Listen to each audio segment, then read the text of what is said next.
آپ خوش نصیب ہیں کہ عمر کے اس حصے میں ہیں کہ آپ کسی استاد کی، کسی شیخ کی خدمت کرنا چاہیں تو آپ کو موقع ملے گا، ماں باپ کی خدمت کرنا چاہیں آپ کو موقع ملے گا، اور یہ موقع ہمیشہ نہیں ملتے۔ میں نے الحمدللہ اپنی زندگی میں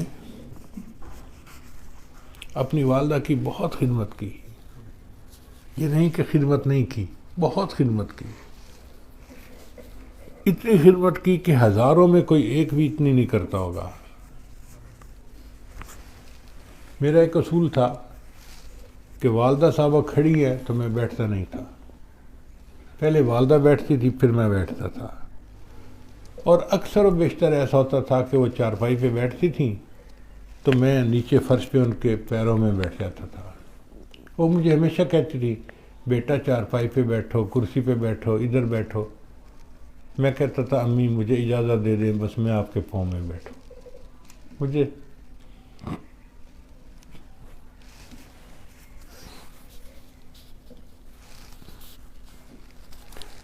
پاؤں میں بیٹھ کے سکون ملتا تھا۔ اپنی طرف سے میں نے خوب ان کی خدمت کی، لیکن جو دل کی حسرت ہوتی ہے وہ پوری نہیں ہوئی۔ اب میرا دل کرتا ہے کہ جو اللہ نے مجھے اب دنیا کی آسانیاں دے دیں، فراوانیاں دے دیں، اس وقت میری والدہ زندہ ہوتی تو میں ان کی کیا کیا خدمت کرتا، مگر اب وہ نہیں ہے۔ عمر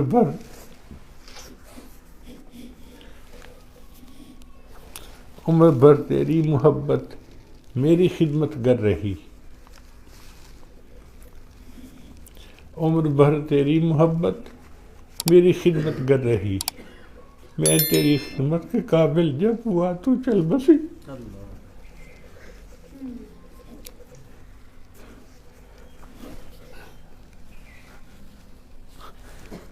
بیٹا جب ماں کی خدمت کے قابل ہوتا ہے تو عام طور پہ ماں باپ چلے جاتے ہیں، پھر موقع نہیں ملتے۔ تو اب طالب علم ہیں، اپنے ماں باپ کی خدمت کریں، اپنے بڑوں کی، اساتذہ کی خدمت کریں، اور ایک بات دل میں بٹھا لیں کہ ہم نے دوسرے کی نفع رسانی کے لیے زندگی گزارنی ہے، ہماری ذات سے دوسرے کو فائدہ ہونا چاہیے، اچھی نیت ہوگی، ہماری ذات سے دوسرے کو فائدہ ہوگا تو اس پر اللہ تعالی ہماری بخشش فرما دیں گے۔ مشہور واقعہ ہے کہ ابراہیم ادم ایک بادشاہ تھے اور چاہتے تھے کہ میں اللہ کا ولی بن جاؤں۔ ایک مرتبہ انہوں نے خواب دیکھا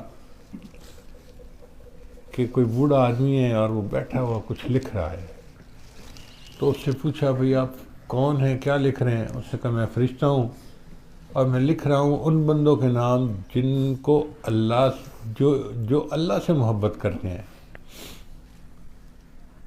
بھئی میرا نام ہے اس میں؟ انہوں نے کہا آپ کا نام اس میں کیسے ہو سکتا ہے، آپ تو بادشاہ ہے، سارا دن دربار میں بیٹھتے ہیں اور بس مخلوق کے کاموں میں لگے رہتے ہیں، آپ کا نام کہاں اللہ کے چاہنے والوں میں؟ یہ تو فقیر لوگوں ہیں جو مصلوں پہ بیٹھتے ہیں، اللہ کو راضی کرتے ہیں۔ تو ابراہیم ادم نے کہا کہ اچھا اگر میرا نام اس میں شامل نہیں ہو سکتا کہ میں مصلی کی عبادت زیادہ نہیں کرتا تو میں سارا دن اللہ کے بندوں کے کام تو کرتا ہوں نا، تو آپ میرا نام اس فہرست میں لکھ لیں جو اللہ کے بندوں سے محبت کرتے ہیں۔ تو اس نے کہا کہ اچھا ٹھیک ہے، میں اس لسٹ میں لکھ لوں گا جو اللہ کے بندوں سے محبت کرتے ہیں۔ خواب ختم ہو گیا۔ کچھ عرصے بعد ابراہیم ادم نے دوبارہ یہی خواب دیکھا، اب وہ بوڑھا بیٹھا لکھ رہا ہے۔ تو ابراہیم ادم نے پوچھا بھئی کیا لکھ رہے ہو؟ اس نے کہا میں ان لوگوں کے نام لکھ رہا ہوں جن سے اللہ محبت کرتے ہیں۔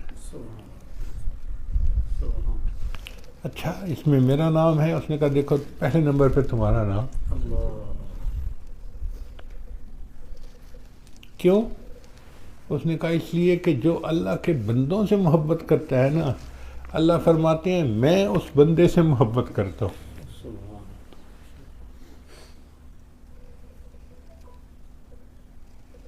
اس لیے کہتے ہیں ارحموا من فی الارض یرحمکم من فی السماء۔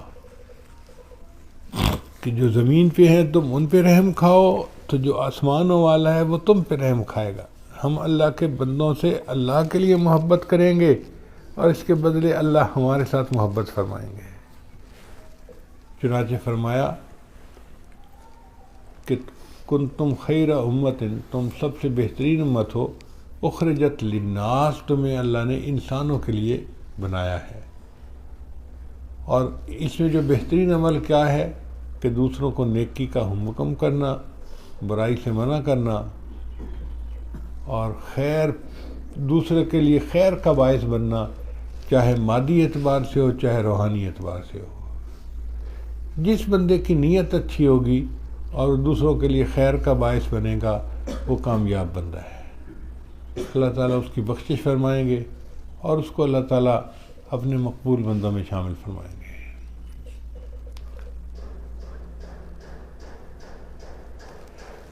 پنجابی زبان کے ایک شعر ہے، میں اس موقع پہ سناتا چلوں. شاعر کہتے ہیں، جے نہاتیاں دھوتیاں رب ملدا تے ملدا کنبیاں مچھیاں نوں. اگر نہانے دھونے سے رب ملتا تو کچھوے اور مچھلیوں کو رب مل جاتا، ہر وقت ہی نہاتے رہتے ہیں. جے نہاتیاں دھوتیاں رب ملدا تے ملدا کنبیاں مچھیاں نوں. جے ذکر کیتیاں رب ملدا تے ملدا کال کڑیچیاں نوں. ایک چھوٹا سا پرندہ ہوتا ہے، اس کو ہم کال کڑیچی کہتے ہیں اپنی پنجابی زبان میں. وہ شام کو دیواروں کے ساتھ چھتوں کے ساتھ آ کے چپک جاتا ہے اور ساری رات آواز نکالتا رہتا ہے. تو شاعر اس کی بات کرتے ہیں کہ اگر ذکر کرنے سے رب ملتا تو وہ تو ساری رات پرندہ اللہ کو یاد کرتا ہے، اس کو رب مل جاتا. جس سر منایا رب ملدا تے ملدا بھیڑاں سسیاں نوں. ایک بھیڑ کی نسل ہے، اس کو سسی کی بھیڑ کہتے ہیں. اس کے سر کے بال بہت چھوٹے ہوتے ہیں اور باقی جسم پہ بال لمبے لمبے ہوتے ہیں. اس کی پہچان ہی یہی ہے کہ سر کے بال بہت چھوٹے اور باقی بال بہت لمبے لمبے پورے جسم کے. وہ کہتے ہیں کہ اگر سر منانے سے رب ملتا تو اس کو رب مل چکا ہوتا. یہ ناتیاں دھوتیاں رب ملدا تے ملدا کنبیاں مچھیاں نوں. جے ذکر کیتیاں رب ملدا تے ملدا کال کڑیچیاں نوں. جے سر منایا رب ملدا تے ملدا بھیڑاں سسیاں نوں.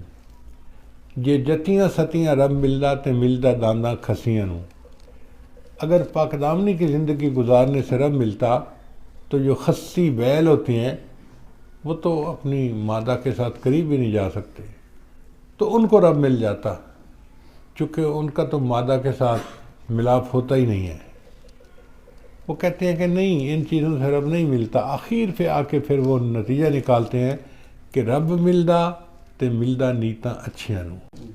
کہ رب اگر ملتا ہے تو نیت اچھی والے لوگوں کو رب ملتا ہے. جس کی بھی نیت اچھی ہوگی نا اس کو رب ملے گا، اور جس کی نیت خراب ہوگی، نیت میں ٹیڑھا پن ہوگا، اس کو رب نہیں ملتا. تو اللہ تعالی ہمیں نیک نیتی کی زندگی گزارنے کی توفیق عطا فرمائے. اور یہ ذہن میں رکھ لو کہ بس ہم نے اللہ کے بندوں کے لیے نفع کا باعث بننا ہے، رحمت کا باعث بننا ہے، اذیت کا باعث نہیں بننا. اگر ہماری یہ کوشش ہوگی اور ہم ایسا کریں گے تو اللہ کے ہاں ہم مقبول ہوں گے. اللہ تعالیٰ آپ سب حضرات کا یہاں تشریف لانا قبول فرمائے. مجھے تو شروع میں کہا گیا تھا کہ جی بچیوں کی آخری حدیث کا درس ہے تو وہ آپ دیکھ کے دعا کروا دیں، تو میں نے ہاں کر دی تھی. پھر مشکات شریف کے طلباء آ گئے کہ جی جب آپ نے بچیوں کو درس دینا ہے تو وہ تو دور بیٹھی ہوں گی تو ہم سامنے بیٹھ جائیں گے. ہم نے کہا چلو یہ بھی ٹھیک ہے. پھر بخاری شریف کے طلباء آ گئے، چند ایک تین طلباء آئے تھے کہ جب مشکات والوں نے پڑھنی ہے تو ہم بھی مشکات کی ایک آخری حدیث پڑھ لیں گے. ہم نے کہا ٹھیک ہے. پھر تخصص والے طلباء تشریف لے آئے کہ جی جب آپ کا درس ہونا ہی ہے تو پھر ہم بھی آ جائیں گے. ہم نے کہا بہت اچھا. اور آج مجھے پتہ چلا کہ یہاں ماشاءاللہ بڑے بڑے استاد جو شیخ الحدیث اللہ میں وہ بھی تشریف لائے ہیں. تو ایک طالب علم کو آزمائش میں ڈالنے والی بات ہے. بہرحال جو اللہ نے چاہا اس عاجز نے آپ کی خدمت میں عرض کر دیا. اللہ تعالی ہمیں نیک نیتی کی زندگی عطا فرمائے اور دوسروں کے لیے باعث رحمت بن کر رہنے کی توفیق عطا فرمائے. وآخر دعوانا ان الحمد للہ رب العالمین۔